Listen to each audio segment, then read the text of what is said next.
So when we're talking about proportions today, we're really talking about a couple of things, but they all follow the same pattern.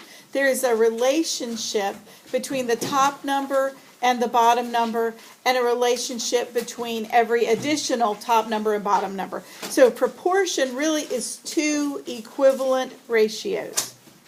So, and we talked about ratios last week, where we remember that ratios are just two fractions that equal each other. I mean, it's just a fraction. Sorry, it's just a comparison of two things.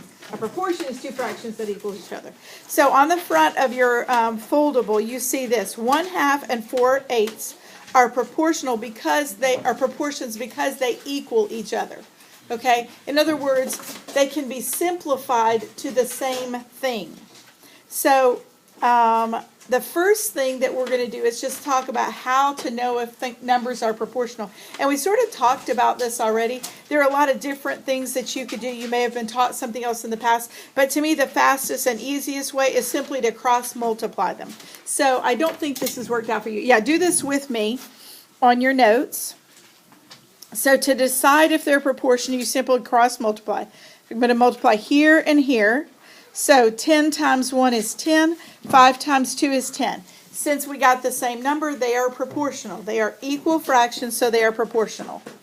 Yes. Okay? Well, let's look at the next one. So 12 times 6, what's that? 72. 72. How about 18 times 3? By the way, you do have a calculator you can use, remember. 54. Okay. So is this the same? No. So these two are not proportional. They do not make a proportion. Pretty simple, right?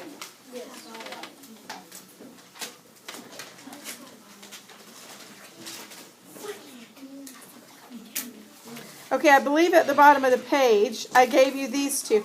Real quickly determine if these two are proportional by cross multiplying.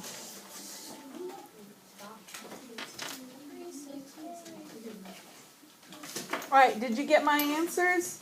The first one is 360 and 360, so is that one proportional? Yes. And the second one is 36 and 9, is it proportional? No. No. Okay, so if it asks you, and you'll have some problems in the future, where they'll say, are these numbers proportional? That's all you have to do. Now, you could think about reducing them to the same number or multiplying to get the same number. So if you've learned that before, that's all perfectly fine. Nothing wrong with that. But I just find this the fastest way because if you've got decimals and stuff in there, it just gets much more confusing. All right, let's go to the next thing, which is solving proportions. So sometimes you're going to get a proportion like this that has a missing number, and your job is to find the missing number.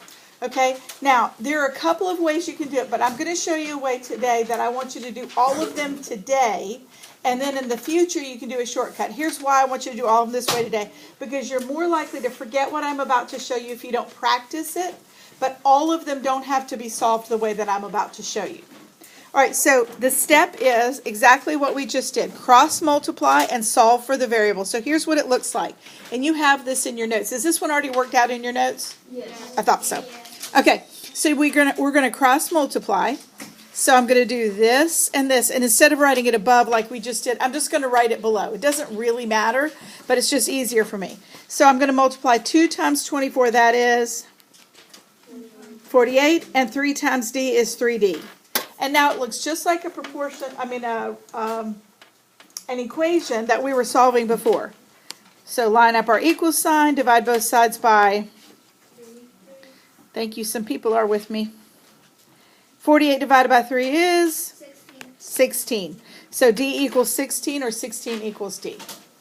Okay, so it's nothing new. Same stuff we've been doing. All we do is cross multiply. Now, any time that you have an equation with an equal sign in the middle and two fractions, you can do this. You can always do this. Okay, so it can help you with a lot of other things. All right, so let's go to an example for you. Do this one. It should be in your notes. And you can use your calculator if you choose to solve this one. All right, did you get this answer? Yes. X equals 75? Yep. Okay. Cross multiply 15 times 20 is 300. 4x. Divide both sides by 4. Okay? All right, so for the next example, did y'all get this? N equals 5? Yep.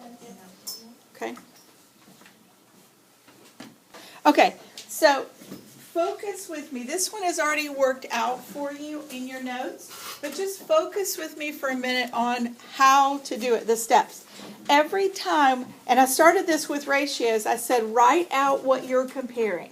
And this is why, because if you can write out what you're comparing, you're going to get your answers right every time. Most of the time, the mistakes come from people not writing what they're comparing correctly. Okay, so let's talk about this. We have Jen. She drinks 10 ounces of water for every 7 miles. After 21 miles, how much water has she had? Now, I'm pretty sure you guys could figure that out in your head. But that's not really our purpose. Our purpose is to find a method so that we can do it for all of them. So step 1 is always to write what are the 2 things that we're comparing. So what 2 things are we comparing in this example? 2 things. Olivia? Ounces and miles. Ounces to miles. And it's in that order. So we're comparing ounces to miles.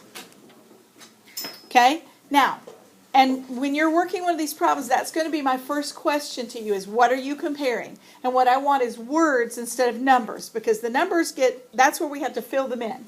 So we're going to write it like this. Ounces to miles. Now, I know I told you before when we were doing the others, I don't really care how fancy you write it, just as long as you have some indication of what goes where. The reason is because we need to know where to put all of the numbers in this. Okay, so the first part says she drinks how many ounces for how many miles? She drinks 10 ounces for every 7 miles. 10 to 7. Okay, you see this one goes together. It's in the same sentence, but it also just goes together. 10 ounces for 7 miles, right? So our first fraction or ratio is 10 ounces to 7 miles. Okay, you see that so far? Okay, now all we have to do is figure out the number that's left. Does it go with ounces or miles? It goes with miles, right? It says 21 miles. Okay, so see how miles is right here at the bottom? We're going to write it right next to it. 21. So what do you think goes in the empty box? 7. Oh, wait. And before that, it's going to be an X. This is our unknown. Okay? Now, like I said, some of you can figure this in your head, but for right now, this is our unknown. So our unknown goes right there. And then what did we do just a minute ago?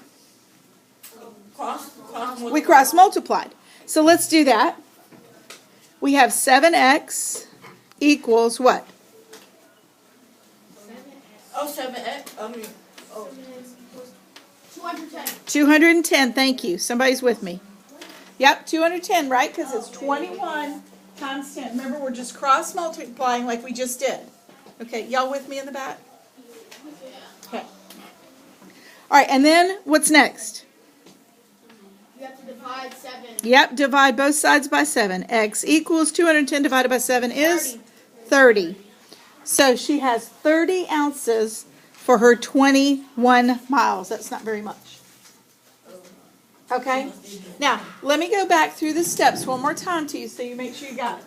The first step, read the problem and decide what you're comparing. Decide what you're comparing. Write those 2 things out. And you don't have to write it out like this. You can write it like this. That's what I usually do. I go straight to here. Okay? And then we're going to set up our proportion. We're going to figure out the 2 that go together. So 10 ounces for every 7 miles. 10 to 7. And then we just figure out what our other number, 21, what does it go with?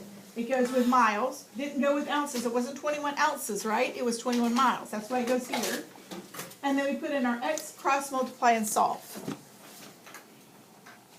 By the way, one of the things about these is they're all often worded very differently.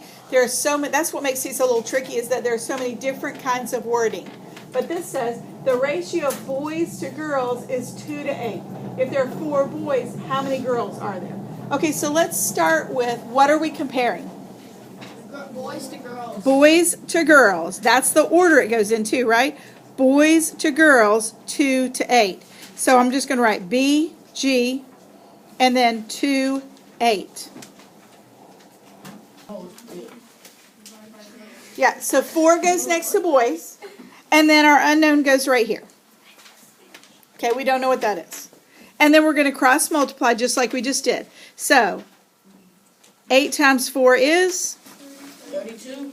32 equals 2x. Divide by 2. X equals what? 16. So there are 16 girls. Now, when you're working these, I want to see all of these steps. Okay? The reason why is because I need to know that you know how to get from one to the other. Okay? All right. Let's look at the next one. A 2-pound bag contains 3 apples. What will a bag of 21 apples weigh? So what are we comparing? A 2-pound bag of apples. How about just pounds to apples. I'm going to abbreviate pounds like that and apples like that. Remember, this doesn't have to be fancy. It just has to tell you where to put the right numbers. So pounds to apples, 2 to 3. I want you to finish it from there.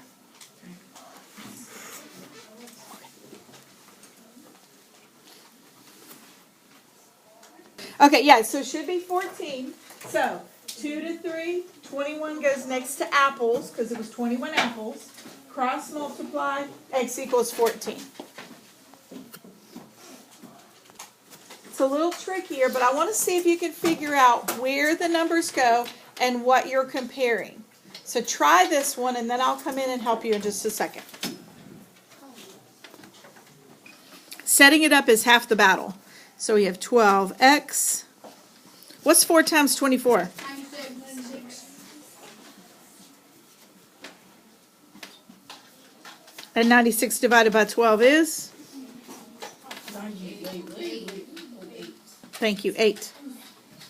So there are 8 girls in the class.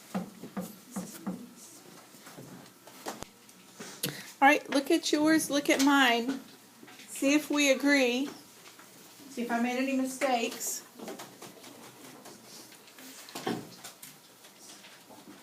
Ask any questions.